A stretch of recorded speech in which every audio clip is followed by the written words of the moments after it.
So, John, first of all, congratulations on everything that's happening Thank you. at this point of your career. Yeah. And you mentioned that for the first time in 10 years, you found joy writing this new album, Forever.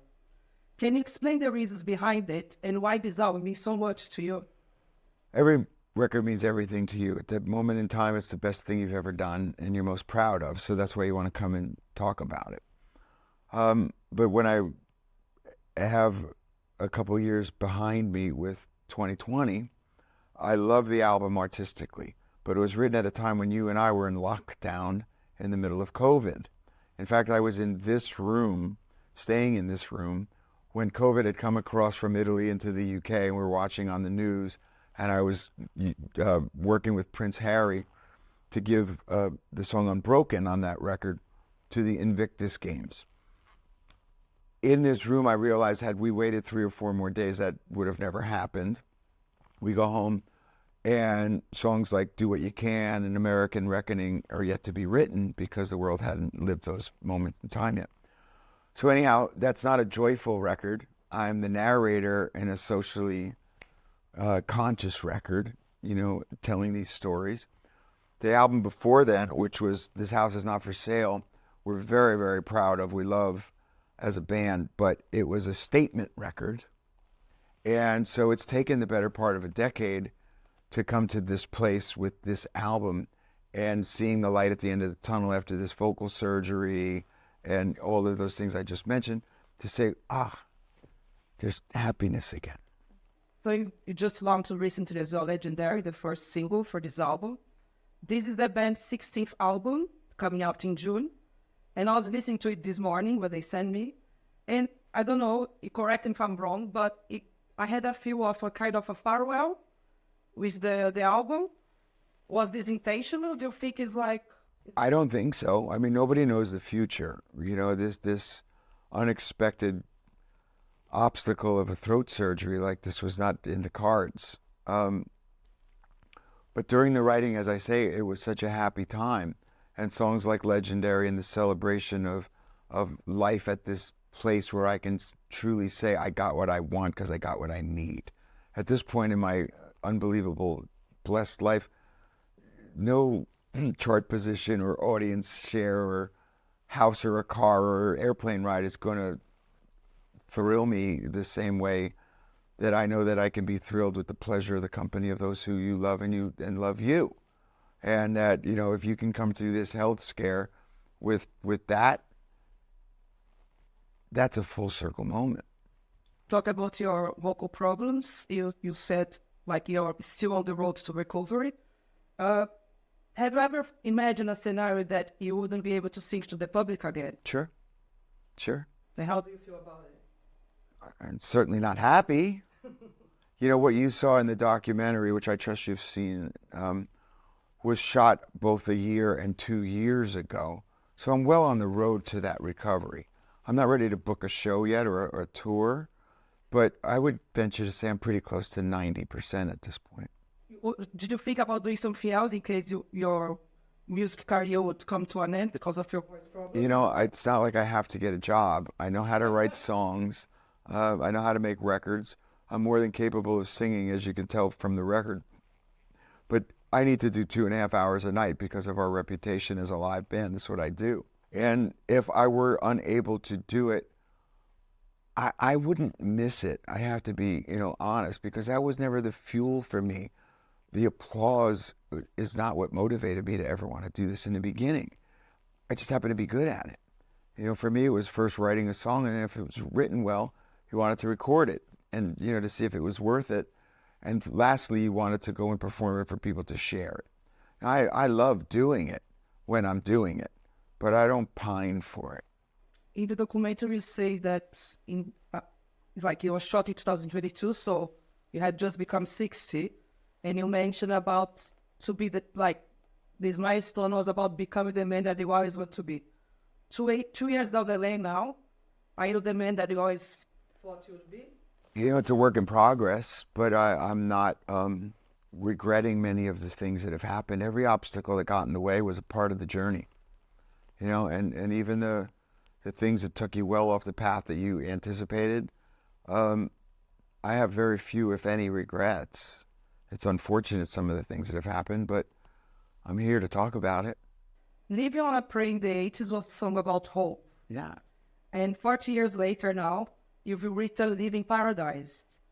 To me, it also sounded like a nod to your wife, Lucia, Yes. who kept you hope all these times. Yes. Was that the case? And is Living Paradise an answer to Living on a Prayer? No, no, but you know, these songs have become more and more personal with time. Kiss the Bride was one of my kids. So I have 3 kids that are engaged to be married. Or Paradise is obviously a nod to my wife, as is the lyric of Legendary. I got my brown-eyed girl. She believes him. He's legendary. You know, there's obviously going to be moments that are going to be directly in the bullseye of personal, because, you know, if I didn't write it, I co-wrote it. And my first guitar also has a nostalgia feel to it. If you could say anything to your 17-year-old self, what would that be? You're not going to believe what happens. But take the time to enjoy it. You know, don't get so caught up in always worrying about tomorrow. You know, enjoy today. And we have celebrated 40 years of the Boal in 2024. And you guys have been all around the world. You're loved everywhere, including Brazil. How does it feel to contribute to the history of rock and roll and consolidate such a legacy? It's humbling. Just to feel like that you were a part of something that you cared so much about. I don't know where our place in the pantheon of rock and roll lies, but, you know, we've been around for a long time and the catalog does stand up. So I'm pleased to know that, you know, we have a lot of friends in Brazil, as we do in New Jersey, you know. But we strive hard and work at it always to give you the best we can. What do you think about the Brazilian fans? You're cuckoo. Cuckoo. I was telling somebody just a moment ago that when somebody comes to me from Brazil and they don't say, hello, my name is John, they say, I am from Brazil. And it's gotten to a place where I almost go, yeah, no shit. Because there's such a great exuberance and pride and love of the band's music, but also just kind of this love of life that I get from, you know, most Brazilian people that I've ever met. They're just excited, you know, that they just, I don't know, that they exude a happiness. If you do a tour for this album, it's very, like, don't know yet. Would you take it to Brazil? Would it be Of course. Yeah?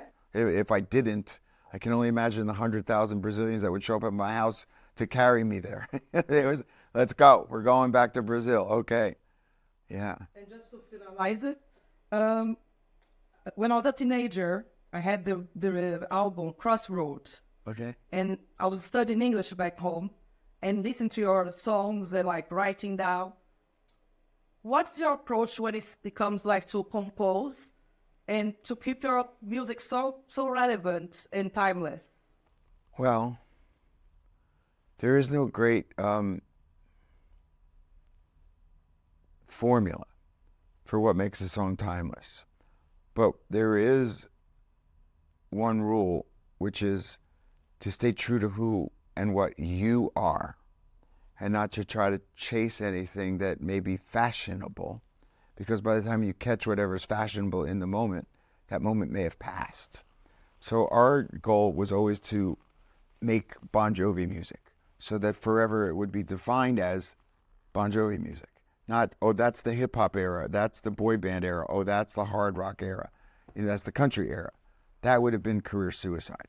You know, by being true to who and what you are, you have an opportunity to maybe connect with people.